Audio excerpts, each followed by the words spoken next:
What's your name? What do you do for a living? And where did you go on this trip? My name is Tessa McGregor and I went to the Sundarbans mangrove forest in Bangladesh. My name, I'm Damien Welch. I work for a business performance consultancy in London. My name's Emily Ainsworth. Dave Waldman. Luke Freeman. I'm a lecturer in anthropology at University College London. My name is Andy Home. I'm a financial journalist specialising in the industrial metal markets. And my journey, well, I went to Tokelau, 3 atolls in the South Pacific. I went to Mexico to work in a circus. My trip was to the Rift Valley in western Kenya, and I went to live with the Kalenjin. I drove a herd of cattle from west to east across Madagascar. And I went to Norilsk in Russia, Siberia. And how did you come up with the idea?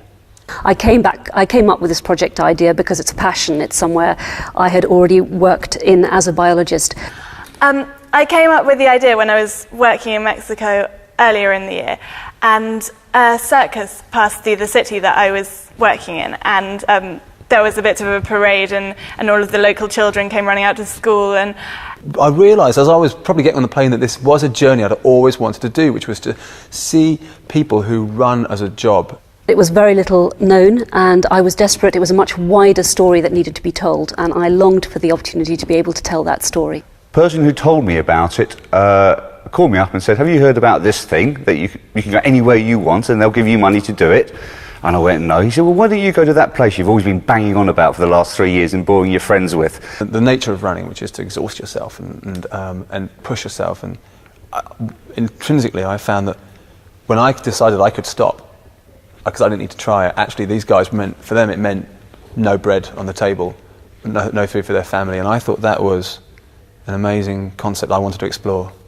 I used to live in Madagascar in a little village high up in the hills, and as I was working in the rice fields I used to see these herds of cattle being driven through by these long distance drovers, and I just always really fancied the idea of one day doing it myself. everyone was really excited by it, and it just seemed to me to be this really interesting and glamorous side of life in Mexico.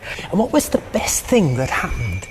Best thing, I think, was finding new evidence of new tiger behaviour, and getting an insight into the lives of local people living with them. It's exciting from beginning to end for different reasons.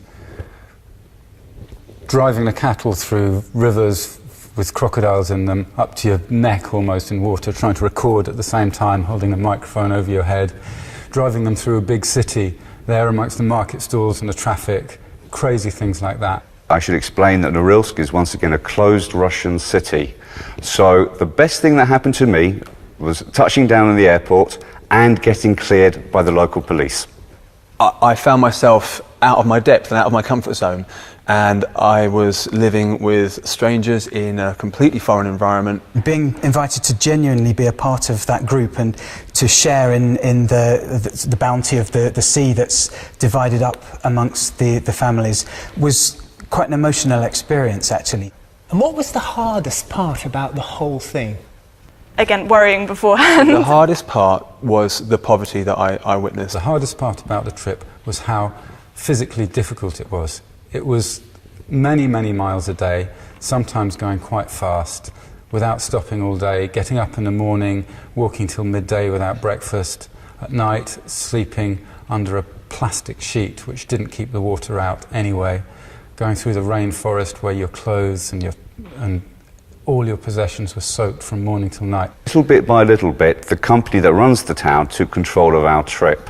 And we ended up being continuously minded wherever we went. Thinking about how you would actually come back with a story to tell was definitely a challenge for me. I was very much new to that. I was never clear who it was who was accompanying us.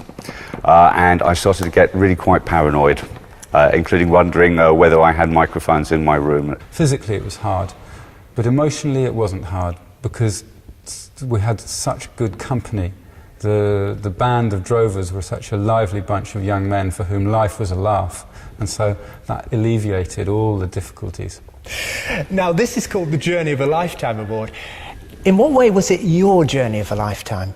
It was my journey of a lifetime because it gave me the chance to actually explore all sorts of parts of the Sundarbans I would have been able to explore otherwise. It was my chance really to do something that was as much cultural and anthropological as wildlife. And it was a chance to discover how much I passionately love making radio. The actual physicality of getting to a place I wasn't supposed to go, and you're not supposed to go, and no one is really supposed to go, whether Russians or outsiders, that became an overriding ambition for me, because I really didn't think we were going to get there, even after we arrived in Russia. I followed the Journey of a Lifetime for years and years, and I've always been so impressed by what people have done before me and so inspired by what people have done before me.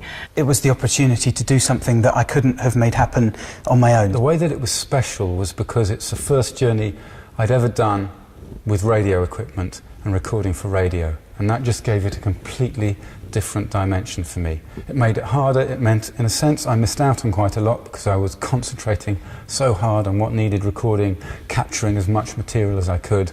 But on the other hand, I just experienced the world orally through my ears in a way that I never had before. Why should other people apply for this award? Why would you not apply for this award?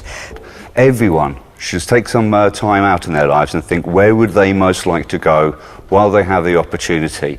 A journey which takes yourself out of your comfort zones and into an unknown land is the finest way of exploring yourself.